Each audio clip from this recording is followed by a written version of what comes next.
Hey, gang. So, we're here to talk about Amaterus, and I am so excited to talk about this solar deity, this goddess of the sun, and beauty, and so many other things, this protective power. I'm Rain, and you have ventured into the Twilight Zone. No, I'm just playing, but it feels like it, okay? When I get to talk about deities, which that's probably what I'm most requested to talk about, people are always kind of like, go easy on me. Like it's gonna be hard. It's like nothing about working with spirits is hard. So anyway, we're talking about this Japanese superpower Amaterasu, and so some of you may call her Amaterasu. Her name is spelled Terasu.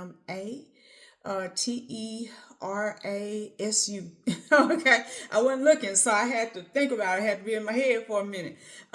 So anyway, she is amazing. One of the things that, so first of all, I was first approached by her in the most unbelievable way, and the way her energy landed on me was tangible. People who were around witnessed it. They kept calling it out. They weren't sure what it was.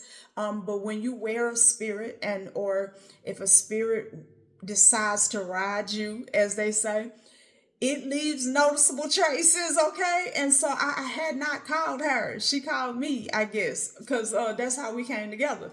But I do not regret it. It is amazing. So when you're dealing with solar deities, you're dealing with power infusing, confidence infusing, protective, creative, expansive, even explosive energies. They're very powerful. They are very radiant.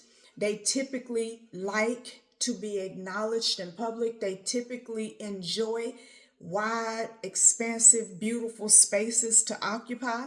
And they typically will provide them. Okay, they will provide them. So, one of the things that you want to know about working with a model is, first of all, let me just say these are suggestions. These energies have their own idea and identity. And so you can ask them about what they want and trust what comes up in your spirit, in your heart, in your gut, in your knower, in your head, what passes through.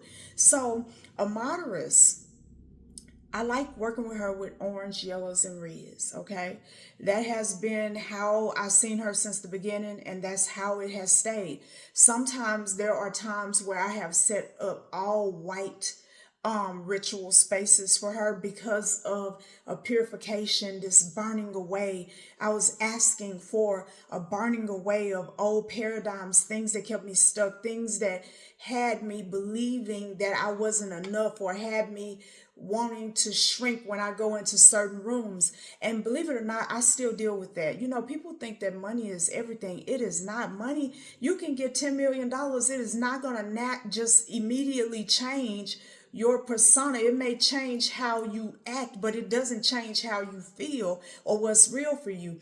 And so, even though I've hit this certain area in my life, when I go in certain rooms, sometimes I do feel like, why am I even, I got a lot of audacity, right? So I started working with a moderate because one of her things is paradigm shifts. She will help you shift your mind and your heart and your energy and help you align to better results. It will help you empower yourself, will help amplify that royal energy, right? That energy of privilege and power. And that's what makes her so good. And it's just like a whole body experience. She's very visceral. You will feel her. Okay. But typically it's yellows, oranges, reds. Um, the other thing is I like giving her liquid offerings, whether it be coffee or tea or honey infused water or a wine of some sort, something like that. Occasionally, if I'm doing protective work, it'll be salted water. Okay. Anytime you're doing some kind of libation for the ancestors or any spirit for protection, always salt the water. FYI. So the last thing I want to say about a moderate is there is no wrong way to begin talking to her. But generally, I tell people I recommend this just because some people are beginners. Get you a little tea light candle, right? If you have the Amatersu oil from magicalmystic.com, then you could put just a little few drops on the top of the tea light. And if you want, you start at 12 o'clock on the tea light, top of the tea light, and you begin to roll your finger clockwise and say, Amatersu, I call you into this space. I call you into my life. I call you into my awareness. I seek your wisdom. I seek to know you. I seek your face. I seek to hear your voice. Whatever it is that you're wanting. Not something. You don't ever start working with a spirit immediately asking for something. You don't know if they're going to like you or not. You don't know if you're going to like them or not. You don't know if it's a match. So first make the match before you start asking for things. And if the match is really right, you rarely will have to ask, right? So they'll be telling you things to start manifesting right now that you ain't even thought that you would want. Okay. So once you finish rolling that around, and if you like me, I would go around 8 times, 8 times in a circle, right? While saying what I'm saying. Then you light that up and you sit there in a quiet, meditative frequency, and you allow yourself to feel what you're gonna feel, whatever that may be, if anything. And if you do feel something, you give it space, right? You give it room before you get worried and paranoid. So many people want to summon energies, and I have helped people to summon energies for them to freak out and be like, I didn't know it was going to be real. Well, why would you try? I am a very expensive person to work with compared to some. You got $20 mystics out here. I don't know how wonderful they are. Okay, I don't know how wonderful they are. I don't know how you could do this for $20 because it takes a lot of money for me to maintain myself because of what I do. But they'll pay me all this money, get the results, and be scared. It's like, don't be afraid. You are calling in a whole nother energy. Just because you can't see it don't mean it's not a person. Just like you, with a persona of its own.